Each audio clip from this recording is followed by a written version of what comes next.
name's Junior. It's a 72 Ford Maverick. It's got a 427 small block in it, 5 speed. It's got Mustang 2 front end, 4-link back end. Been customized from one end to the other. Shaved door handles, you name it, it's there. So you said you had a 427 Small block. Windsor base? Windsor. It's a Windsor base, stroked out to a 427. Got 630 horsepower. Wow. It's got Prelude seats in it. The reason I put Prelude seats is because the stock Maverick seat is high like that, and they kind of look like a Maverick seat, but sportier.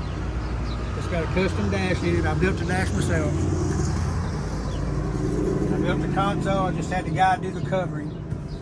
It's got a 5-speed in it. It's Tremac. It's got a hydraulic clutch. I mean, it's got power steering, air conditioning. You name it. It's got everything.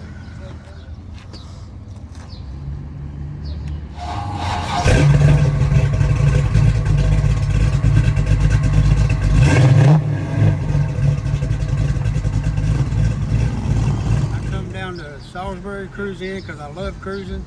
Come and join us.